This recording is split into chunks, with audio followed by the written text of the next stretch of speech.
आपने अक्सर सुना होगा कि don't be so sweet with me, you will give me diabetes. तो कोई मीठा होने की वजह से तो आपको डायबिटीज़ नहीं दे सकता, बट येस जेनेटिकली वो आपको शुगर या डायबिटीज़ ज़रूर ट्रांसफ़र कर सकता है।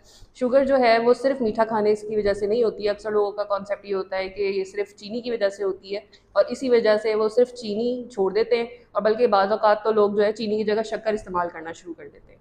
इसमें पहली बात तो ये है कि सिर्फ शुगर जो है वो इसकी वजूहात में से नहीं है, बल्कि इसकी बहुत सारी वजूहात हैं, जिनमें से इंसुलिन का कम बनना या उसके ख़िलाफ़ रेजिस्टेंस हो जाना, जेनेटिक्स होना, हार्मोन्स का, बहुत सारे हार्मोन्स इसमें इन्वॉल्व होते हैं, ओबेसिटी यानी कि मोटापा होना, इसके अलावा आपकी डाइट और लैक ऑफ एक्सरसाइज भी शामिल है। अब जब चीनी की बात करें तो जी बिल्कुल, चीनी जो है वो शुगर करवा सकती है। इसमें जो है आपको अपनी बेसिकली कार्बोहाइड्रेट्स जो हैं वो आपको शुगर करवाते हैं। लेकिन क्या हम कार्बोहाइड्रेट छोड़ सकते हैं? उसमें तो आटा भी शामिल है, चावल भी शामिल है, हर किस्म का नशास्ता शामिल है, और कार्बोहाइड्रेट जो है वो हमारा एसेंशियल न्यूट्रिएंट है। ये आपका पावर हाउस है, इसके ज़रिए ही आपको एनर्जी मिलती है और आप पूरा दिन का काम करते हैं। तो इसके लिए क्या किया जाए? इसके लिए आप ये करें कि वॉच व्हाट यू ईट, जो आप खा रहे हैं उस पे नज़र रखें।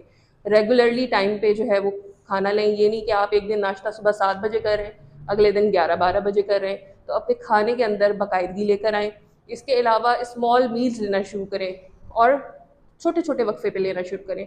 एक दिन आपने सुबह नाश्ता 7 बजे कर लिया, उसके बाद फिर शाम के 3-4 बजे जाके खाना खा रहे हैं। तो ये जो अचानक से शुगर के अंदर एक स्पाइक आता है, ये शुगर पेशेंट्स के लिए ठीक नहीं होता है। तो स्मॉल मील्स लेना शुरू करें, छोटे-छोटे वक्फ़े के ऊपर लेना शुरू करें।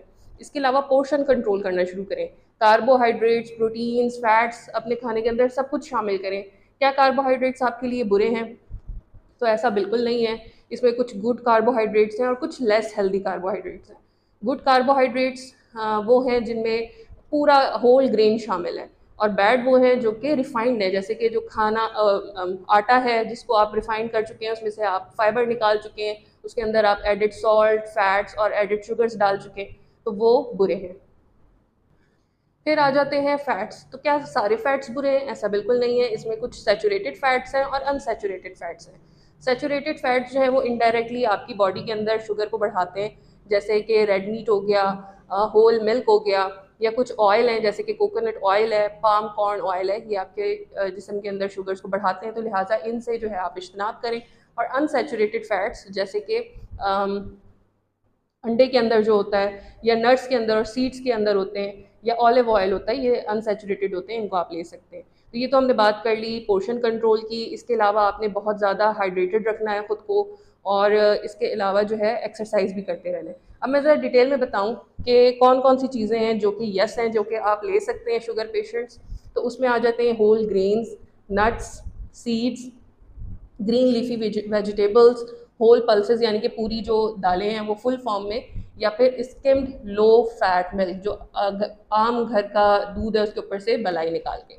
और जो बिग नो नो है हमारे लिए, उसमें है रेड मीट, उसमें है refined flour, refined sugar, carbonated drinks, और इसके अलावा फ्राइड फूड्स। तो ये चीज़ें जो हैं वो शुगर पेशेंट्स को अलाउ नहीं है, और इसके साथ रेगुलरली एक्सरसाइज है।